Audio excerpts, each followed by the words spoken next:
Welcome to the Best Places to Lead show. I am your host, Jerry McNamara, and I'm grateful that you're here. You decided to press play so that we can learn together.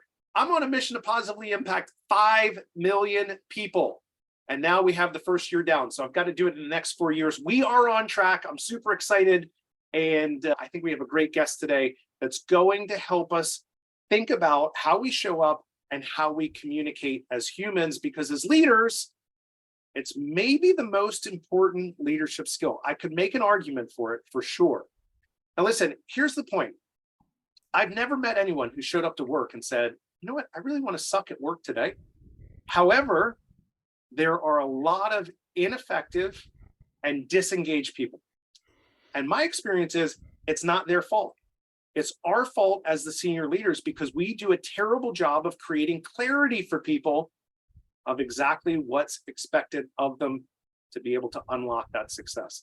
And it's why I'm working with leaders to create compelling companies, because compelling companies always outperform. And here's the trick. We still want to make it home for dinner, because success without fulfillment is the greatest ripoff in life. And so when I think about this, if you're good at work, you have the potential to be great at home. And if you're good at home, you have the potential to be great at work. So we look and say, let's make sure that we're good husbands, we're good fathers, we're good brothers, we're good friends. Because if we spend our life getting financially enriched and emotionally bankrupt, I think we've missed the point of what it is that we're doing. So, Craig Beskey, I was talking about you before we even got on camera. I was telling Brendan the story of how we were on a cruise and I met my wife. And so I'm grateful that you chose that cruise for us to go on, because you were the one that booked it. Kurt Thomas, I love that Kurt's in the house. L.A. Kelly, Lori Decker, Jennifer Malt. If any of you guys want to come on camera, we'd love to see your faces, because it's just more fun that way. But if you're busy, we got it. We understand. Listen, I think about this a lot, and this is why I've brought Brendan on the show today. So businesses can grow exponentially, right? We can go straight up into the air. And I think that people's skills grow linearly. So there are opportunities for businesses to outstrip a person's skills and their ability to contribute. And that means that you have to continue to be curious. You have to be a learning human. And all of us can level up by borrowing the learnings of other people. And Brendan, this is his specialty. He is so good at this, so smooth. I don't know that I've met a young person that's as talented as Brendan. I told him this. I think about communication, and communication is the greatest predictor of promotability. Because if you can't communicate, your chances of leading effectively diminish, because you can't create clarity on how to move the organization forward. And so we were at office hours before this, and Captain Rick shared this with me. Public speaking is in the top 5 most scariest things for humans, between spiders and snakes. I thought that was pretty interesting. I don't know if it's true or not, but we never let the truth get in the way of a good story. Listen, Brendan is here. He's the founder at Master Talk, and he helps leaders to communicate and inspire. His YouTube channel, 31,000 subscribers. So talk about impact. Brendan is on it. Brendan, give us the 2-minute intro to making you 3D from the 2D Brendan on the screen. For sure, Jerry. Well, first of all, thanks so much for having me on the show. It's such a pleasure to be here. And the story for me, Jerry, was when I was in business school. I studied in accounting, funny enough, literally the opposite of what I do today. And during my journey there, I did these things called case competitions. Think of it like professional sports, but for nerds. So while the guys my age were playing football or rugby or baseball, I wasn't really one of those guys. I did presentations competitively. That's how I learned how to speak. But then to your point, when I got older, I started coaching a lot of the students primarily at the beginning. Not really because I thought it would make me a living, but because I just felt they could be better at speaking. I didn't know how to coach them, so I was kind of figuring it out as I went. And then through that, I accidentally got really good at coaching other people how to speak. And then I realized that no one was sharing the information that I was sharing for free with them and on the internet. So I just started posting videos, and then a few years later, here we are today. I love it. And I said this to you, it's like you've compressed 40 years of learning into 4 years. And I think that's the magic. And I'm a nerd too. I used to read the dictionary while everyone else was reading comic books. I'm okay with it, right? It's worked out okay. But the things that I think about is entrepreneurs. I think the world is a bunch of C-level students who wanted to learn to break all the rules, but they're awesome communicators. They're the entrepreneurs that are running the world. And so I want to help the people who are maybe a little more fastidious, more studious about how we can show up better, because communication is so important in leadership. You've said to me, communication is like juggling 18 balls. Tell me how to best manage that. What should leaders be thinking about when we're managing all of these competing priorities? Absolutely, Jerry. And the reason I bring up that analogy is because it helps us structure communication. I think the challenge with a lot of thought leaders today is whenever we talk about communication, it's usually very vague. There's like storytelling, there's body language, there's facial expression, there's smiling, there's eye contact, there's vocal tone variety, and it gets really confusing for a beginner to go like, okay, so what do I do tomorrow to actually get better at this? So going back to that 18 ball analogy, Jerry, for me the question has always been, like any skill, right? It's just applying the same principles, but to comms, what are the three easiest balls to juggle? So if you want to get fit or get healthy, the first three steps are probably not run a marathon unless it's your wife. In that case, it makes sense to run a half marathon. But for most of us, it's like walk 15 minutes a day, cutting out soft drinks in our life, right? Eating less Big Macs and probably more salads. And those easy three steps we can now apply to communication. I'll give you the first ball to get us started, which is the random word exercise, right? Pick a word like light bulb or ceiling or home and create random presentations out of thin air for 60 seconds. And this serves two main purposes, right? The first one, it helps us deal with uncertainty, because guess what? Life is filled with it, right? We're in corporate and life in general.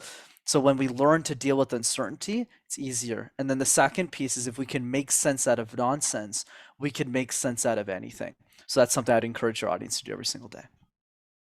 Yeah, I think it's a good point, because the name of my company is Proven Chaos. I think as leaders, we are constantly managing chaos. We've proven there's a marketplace. Yeah, okay, got it. We've got a marketplace going. However, we never quite know what we're walking into. And so as I think about, I've been trying to write a book, and Rachel keeps on asking me where the damn book is. I promise, sweetheart, it's coming. But the first working title for it was The Prepared Opportunist, because that's what I've done my whole career, is to prepare for the unknown. Good news, my number one strength finder is learning. So I love to learn, and I never quite knew what I was going to get myself into. It's why I've been able to run businesses in 5 different industries. And so just thinking your way through that, I think it's both, how do you become interesting and interested in doing that? Can you unpack maybe even a little more depth about how do you do the random word exercise? Make that in a little bit more practical for us. Absolutely, Joe. I mean, I think the easiest way to do it, especially since we're on a Zoom call, is how about you give me a random word? Give me any word. Just don't give me something easy like communication or public speaking or microphone or something, and I'll just go ahead and demonstrate the exercise. I'm going to let Kurt Thomas come up with the word. What's the word, Kurt? What's the word of the day? You're muted, Kurt, by the way.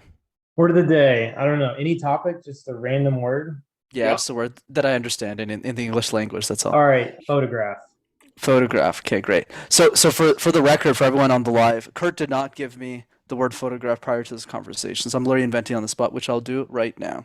I remember just a few weeks ago, my mom does this every single year. She beckons me and she says, Brendan, look at your baby pictures. And I stare at those photographs. And even if I don't remember a single thing from that path, Jerry and Kurt and everyone else listening, it always makes me wonder and reminisce of how life used to be. When I was a kid, I didn't really grow up with much, but I grew up with a lot of love for my parents and the people around me. And what's so cool about photographs, Kurt, is it allows us to capture those moments that we tend to forget along the way.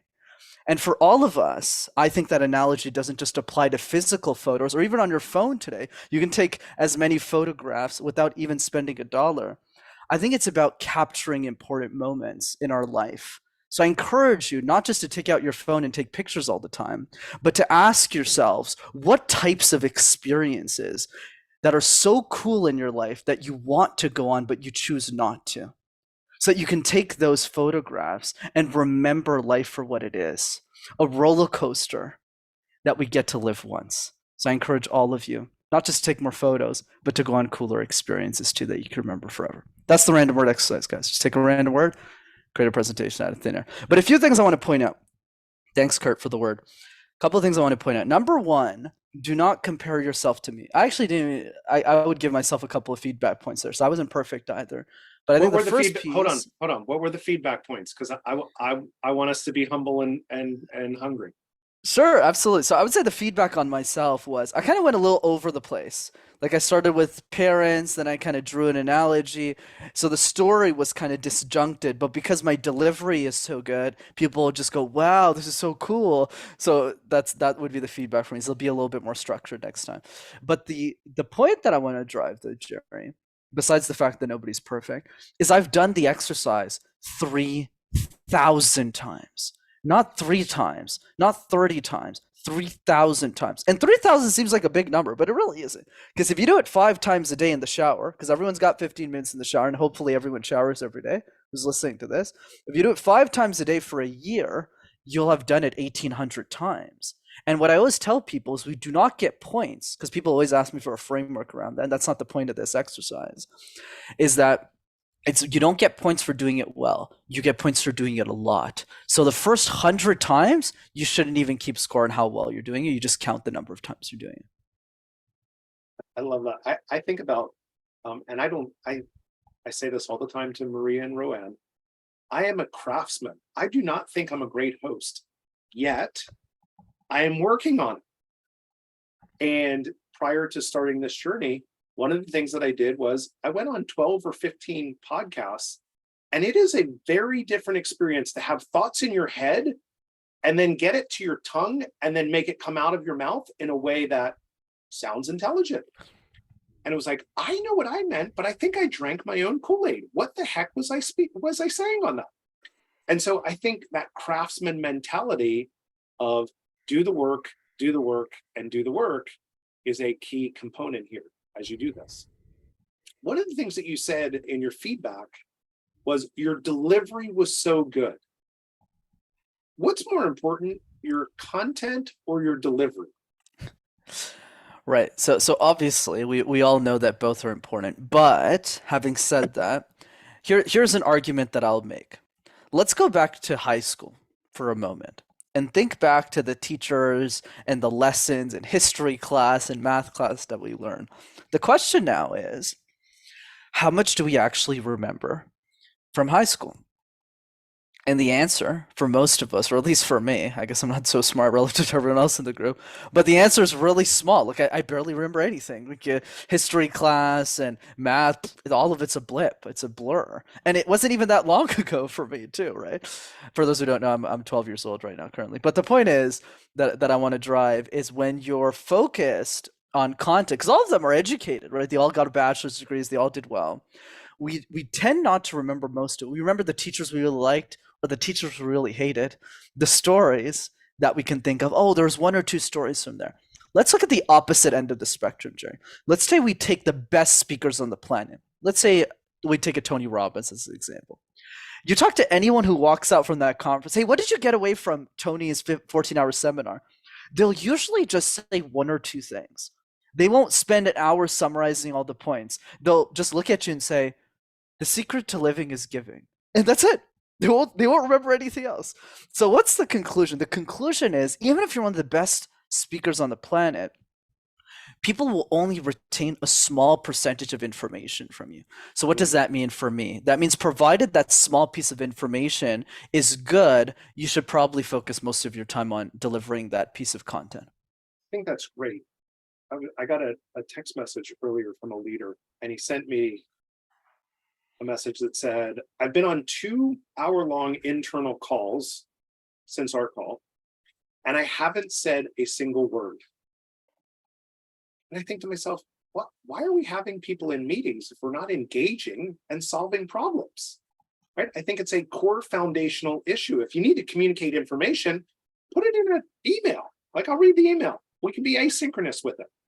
But when you're bringing people together, you better be focused in on what's the one problem that we're solving. And, last week we had a guest, Clint Roche, and he was talking about the whole notion of when we show up to meetings, it should be clear our purpose. And I think that's what you're talking about. Be clear in what it is that we're communicating. It's not and. It's here's the one thing. And so how do you do that? How do you make sure that you stay focused and disciplined to only say, here's the one thing that I want you to take away? Absolutely, Jerry. Going back to the 18 ball analogy, for me, it's all about how do we build momentum in the skill set to then tackle the challenges that you started describing, which I would, from my perspective, is more ball, let's say 7, 8, 9, even if it's very important. So, for example, let's say we go to the random word exercise. Before we learn anything else, team, my encouragement for all of you is to book 15 minutes in your calendar every single day to just do that 100 times. That's really the key. Because if we just write down all of the tips, we don't get the results that we're looking for, right? So then what happens is once we do the random word exercise, we get really comfortable with uncertainty and chaos, right? Going back to what your company has proven chaos. You get really comfortable in that. Then part of it is a couple of other exercises we can jump into, like the question drill and the video message. But going into what you were talking about, Jerry, when we think about meetings, there's 3 main questions we always want to ask ourselves, which is very similar to what you shared, which is number 1, what is the goal of the meeting? Number 2, what is the contribution of that meeting? And number 3, how do we communicate that contribution in a way that inspires and adds value to the people that I'm sharing ideas with? So number 1, goal of the meeting. We look at the meetings in a given week. Pretty simple. There's probably 10 or 20% of the meetings we can't really explain why that meeting is there. So you want to try your best to cut them out. Number 2 is contribution. This one's a little bit more trickier in the sense that the goal of the meeting is clear, but the reason why you're specifically in the meeting is not clear. It's like, why am I here though? Can't my team just handle this? And we see this a lot with higher level executives where they get pulled into meetings from the people that are their direct reports when the executive isn't needed. So it's about having those tougher conversations that you can handle this, empowering them. No, you don't need me there. And then the third piece is how do we communicate those ideas? Of course, as busy people, we can't possibly prepare for every single meeting we have in a given week. But what we want to do strategically, Jerry, is to pick the top 1 or the top 3 most important meetings on a Sunday evening for the week and only prepare for those ones from a communication perspective. Some examples of that could be if you have a big RFP presentation, you're talking to the board about something important, you're getting promoted at work. Those are examples of higher risk meetings you want to spend more time prepping for. I think that's great, because I think one of the traps that I see from high achievers is we think we have to do all the doing. And we don't have to do all the doing. We have to resource the jobs to be done, which is to say, why am I here? How am I going to contribute? And if I'm inside every meeting making every decision, then you have to look left and look right and think, why do I need all of these people if I'm making all the decisions anyway? Right? And that's something that you should always be thinking about. One of the things that you said that I think is important is the transfer of enthusiasm. Right? Tony Robbins is great at this when you talk about delivery. I think he's a great deliverer of information, but you're only leaving with 1 or 2 pieces of information from them. I think back to an earlier part of my career, we had a franchise owner, and the way he used to answer the phone when we would call is, hello, Soccer Post. I mean, it was like the least inspiring. Like, why you don't even want people in your store? Why are you answering the phone? I mean, if it's me and I'm trying to get people in and be a magnet for people to come to my store, I mean, I'm fired up. Thank God that phone rang. And you would have thought, we used to call him Sad Sack.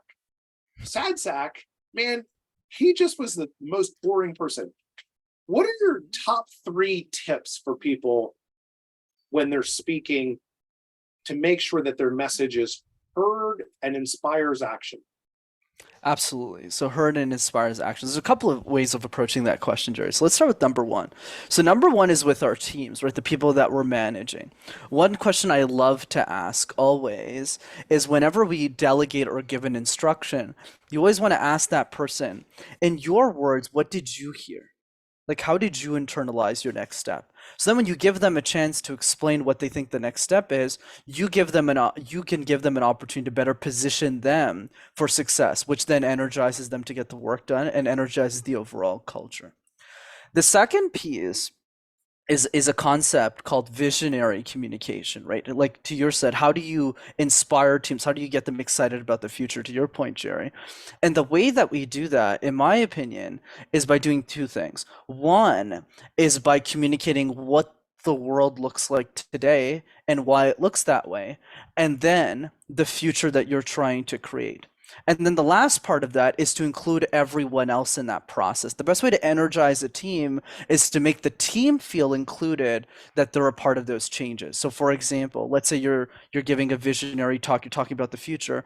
You give everyone on your team an opportunity to say, "Hey, make a list, everyone. What are some ideas on how we can make this vision come to life?"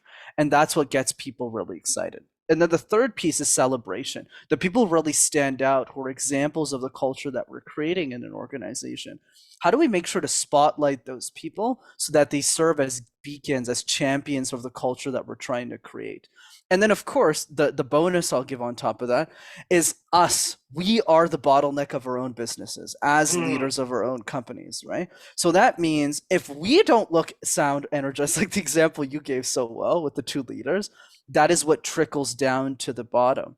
And that's why it's important to always get 360-degree feedback from every stakeholder in the company to make sure to say, "Hey, Brendan, you don't sound that excited about your own business. What if you don't sound excited about it? Why should I buy it from you? Why should I go to your store? Why should I go to your franchise?"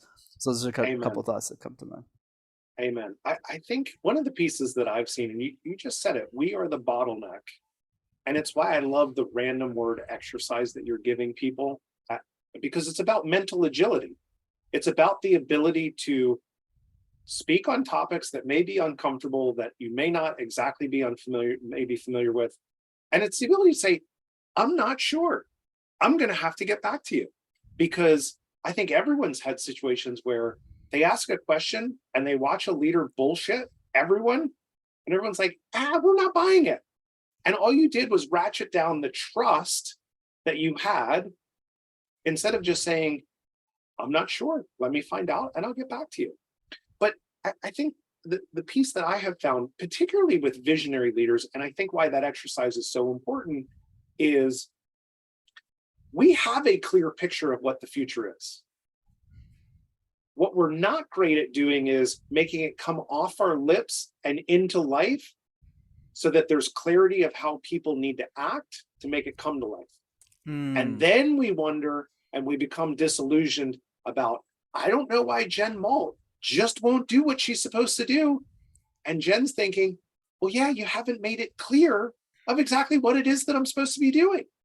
Right. And that becomes that whole piece that I coach on with people who are in the C-suite, or maybe in the VP level, of communicating up, saying, "Oh, hold on, I'm not 100% clear. Can you give that back to me?" And you have to be able to communicate up. And one of the things that I've done as a senior leader is I give people explicit permission. You have 100% permission 100% of the time, that if I'm doing something that you don't understand or you don't get, please ask me the question. I don't want you to go like scurry around and be like, "Oh, I don't know what Jerry really meant there." It's like, let's eliminate like the noise. Let's just have a conversation with two human beings. Real simple, real easy. I think it's something where people go wrong, for sure. Brendan, if someone's really scared about speaking, what are your best tips to get them comfortable? Right? The old adage of like, picture people naked, silly things like that. I mean, are those good? Because I've not had a fear of public speaking before, but how do you coach that? How do you help people who might be a little bit nervous getting up and giving a presentation, even inside a small meeting? Absolutely, Jerry. So let's rail off a few points. So the first one that you mentioned, yeah, the naked thing doesn't really work, and I'll explain why. What if they're attractive? What do you do? Like, do you just look at them? It's sort of, so there's not really a good follow-up sequence to that advice. So yes, that doesn't really work. So now the next piece becomes, okay, so if that tip doesn't go, what actually does work? And there's so many things in our industry, right? Power posing, deep breathing, drink a glass of water. For me, it's a couple of things. For me, it's one, the acknowledgement that the fear doesn't necessarily go away. That's a false expectation. I think it's more about saying, let's learn to dance with it. And I'm a great example of this because unfortunately, I didn't have the luck you did, Jerry. I actually grew up deathly afraid of speaking.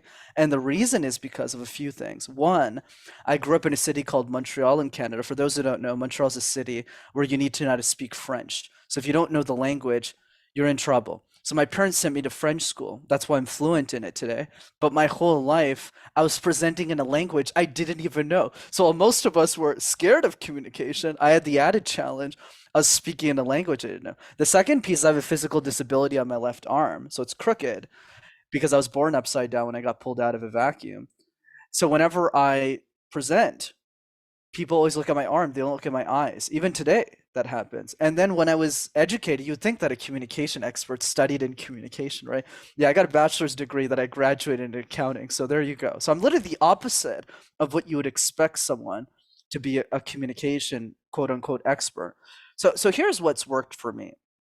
For me, it's about realizing that fear is a dichotomy, it's a relationship that we learn to manage. So I'll give you an example. Let's say me and Jerry are getting lunch together, right? We're eating lunch and my phone goes off. And then I pick up the phone and it's Elon Musk. And Elon Musk goes, "Hey, I really like what you did on Jerry's podcast, his live stream. I love your YouTube channel. Can you coach me? I'll pay you $3 million."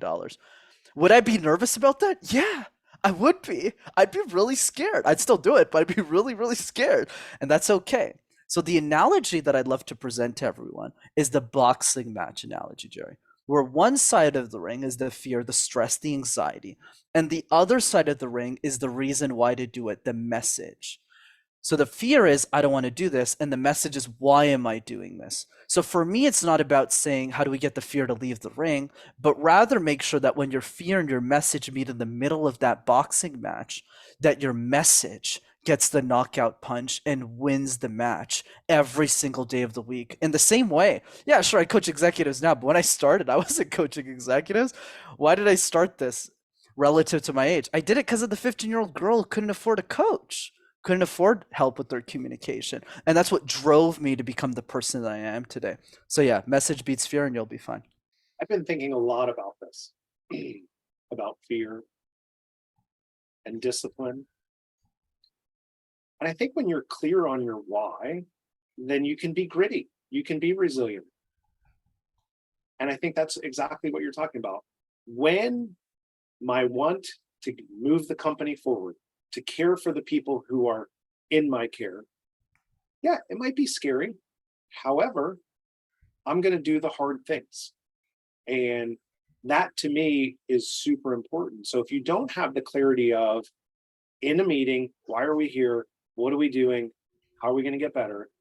Or the North Star in your life or your business of here's what we're going to go do, here's what we're aligning to, then it's easy to give up. It's easy to say, you know what? I'm just not going to give that speech. I'm not going to raise my hand. I'm not going to do those things that are super hard, but help me achieve my goals. And if you're super committed to your goals, then it actually becomes easy as opposed to super hard.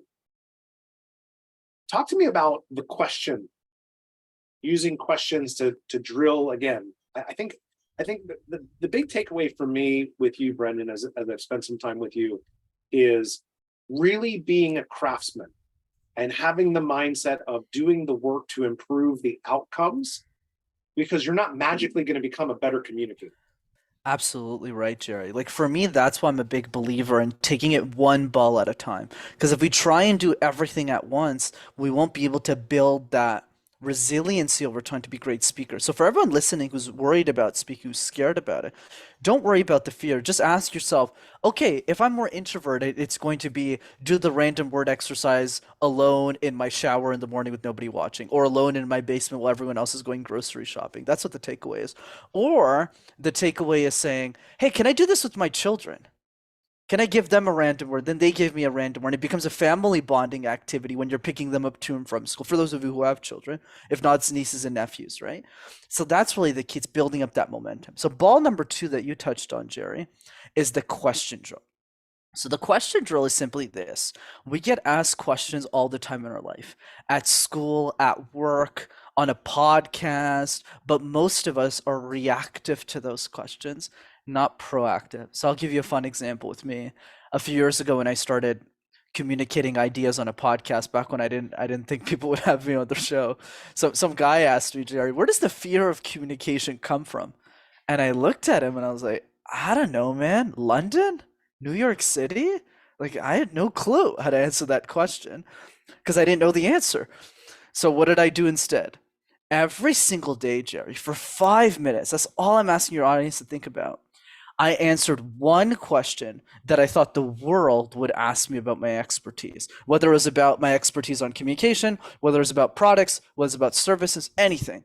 But if you do that for just 5 minutes every single day, you'll have answered 365 questions about your industry and you'll be bulletproof. And especially if you're the CEO, if you're on the sales team for your product, the ROI is it's much greater because then when you go on a prospecting call, you're having a discussion with the potential client, there isn't a question that person can ask you that you won't already know the answer to. So that way you can deliver it in a way that conveys confidence and conviction in the offer that you're selling to people.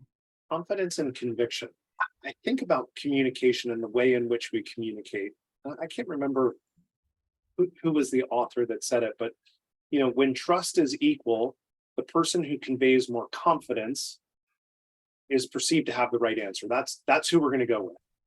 And so your ability to be thoughtful, to deliver it well, and to actually have done the work to have ideas that are worth sharing. And I've said this before, it's not just about being interesting, it's also about being interested as you go through this process. And so, be both sides. Are you a leader worth following?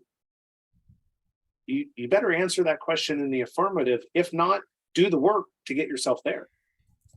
What's the third ball that you coach on, Brendan, so that people can take away some tactical stuff to go work on this thing? Absolutely, Jerry. The third one is so simple. We talk about it all the time, but the question is not, do I know this? The question is more, am I implementing this? And it's simply sending video messages. Pick 3 to 5 people that you really love in your life. You could be a brother, it could be a sister, it could be a family member, it could be a client, and send them video messages to just show appreciation for them. So it's how Cindy went to Jerry, just be, hey, Jerry, I just really love the way that you show up for other people, your wife, your family, the people in this community, the mission that you have. I just really appreciate everything that you do. And I hope you're having a wonderful day. That's it. Super simple, but it's so simple, team, that nobody does it. And I'll tell you a fun story around this. So one of the people that I work with, he has like 30 employees. And he asked me, he did the random word exercise. He did the question drills. And he's like, what do I do now? Okay, I did all this 100 times. And I go, here's what you're going to do tomorrow. You're going to send 30 video messages. He goes, what? And I go, yeah, every single person, I don't care if they're a vice president of the company or if they just started, they're a design intern at your firm. You're going to send every single person a video message to just say you appreciate having them in your company. And he said, no way, I'm not going to do that. And I said, you're going to do that. I'm going to fire you in 24 hours. And he's like, okay, I'm doing it. So he sent the video messages. They weren't perfect. His hair was a little sloppy. He was kind of running in between meetings, but it made his employees' life in many ways because they were saying, wow, the CEO of the company sent me a video message. I didn't even know he knew my name or she knew my name. And that, I think, is really the power of sending these video messages. It allows you to gain a level of loyalty from the people you work with that other people cannot buy. And that's really the magic of doing this. It's just most people don't. And there's a great quote actually that I'll forget to mention, so I'll mention it now, Jerry, is that it's not about being perfect to your team. It's about realizing the following. You can write this down if you want. If you communicate 20% better than your competition, you will stand out 100% of the time. So if you communicate 20% better than the competition, you'll stand out 100% of the time. So it's not a question of how good should this video message be, or how good should that question be in the question drill, or should I pick really fancy words for the random word exercise? No, no, no. It's realizing that if you're listening to this and you're an accountant and you do the random word exercise 25 times, you'll have literally done it 25 times more than 99% of your industry. And that's really the idea. I love it. So good, Brendan. Such good tactical, like, here are things that you can do to build the mental agility to improve your communication. I love the whole notion of video messages. It's funny. Earlier today, it wasn't a video message, but it was a random act of kindness message about how important I was to someone in their life. And I was like, wow, that's amazing. I mean, I have to say, I was humbled by it. And I really appreciated it. And so those are the little things to bridge know, like, and trust. Because your relationships as a leader, you should aspire to have world-class relationships in what it is that you're doing. I love the idea of fear being a dichotomy in a boxing match, and that our why has to be stronger than the fear that's out there, because it is so important. That is my experience. And the mental agility of just taking a single word and actually using it to again and again and again get those verbal skills at a high level so that we can move people to action and inspiration in all their work. So fun. Brendan, how do people find more of you? How do we get more Brendan in our life? Thanks for that, Jerry. And it was so great to be on the show. Thanks for having me as well. So two ways to keep in touch, of course. So the first one is definitely the YouTube channel. You can just go to Master Talk and you'll have access to hundreds of free videos on how to speak. And the second way to keep in touch is we do a free communication workshop every 2 weeks. That's live, that's over Zoom, and that I personally facilitate. It's a 90-minute call, and you can jump on that at rockstarcommunicator.com. There's 8-year-olds who jump on this call. There's big CEOs who jump on this call. It's a party that everyone's invited to, so you're welcome to join that too. I love that. Give it to me again, rockstarcommunicator.com. You got it, rockstarcommunicator.com. I'm going to come. Maria, make a note. I'm coming to go see Brendan because I think I have a lot to learn from you, and this is super fun. Brendan, thanks for being on the show. I'm really grateful for you. All the rest of you, thanks for showing up. I hope you got really tactical, actionable things that you can go do. Jennifer Malt's giving me a thumbs up. Thank you so much. And so, one thing that I'm getting better at, Brendan, is asking for help. Because I'm a helper, and sometimes I forget to put my oxygen mask on first before I put everyone else's on. And so we're on a mission to positively impact 5 million people. So no matter where you listen to podcasts, Spotify, Apple, I'd love for you to subscribe, to leave a review and say, hey, this is a great place to go, to like the content on LinkedIn or Facebook, to join our Facebook community, Best Places to Lead. I would love to see more of all of you. And if you're interested, you can invite people to come live too. And we can do that together. And so that's my ask of you, to come keep on building the mission so that we can positively impact 5 million people. Again, because I've never met anyone who wants to show up and suck at work. So let's end that piece of it. Now listen, my word for 2023 is mindset, because we've come through COVID. And we've all been vibrating at a really high level. Now we have a little bit of economic uncertainty in our lives. Not exactly sure what's going on, recession, not recession. So now it's like, oh man, I just got through COVID. Make sure that you are taking care of your mindset. It's the most important thing that you can do. Make sure you have a good morning routine. Make sure you're exercising, your diet, exercise, and sleep are really good. Those are the things that you should be thinking about. And to that end, I'm taking a vacation next week. So we will not have a show. I'm going to be in Mexico. Carol Ann Sharp was on the show a little bit earlier. I was going to call her out. I'm sure she had a meeting that she had to get to, but I'm going to celebrate her 40th birthday in Mexico. I'm so honored to be with her, and we should have a great time. So we will be back in 2 weeks. This is going to be super fun. We've never done this before.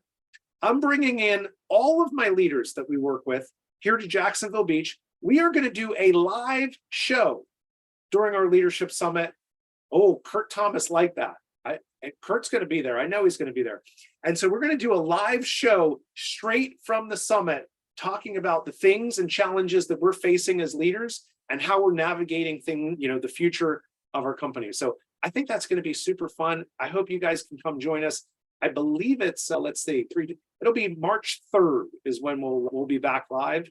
So I would tell your companies that you're going to be talking and thinking about how we're charting the path forward.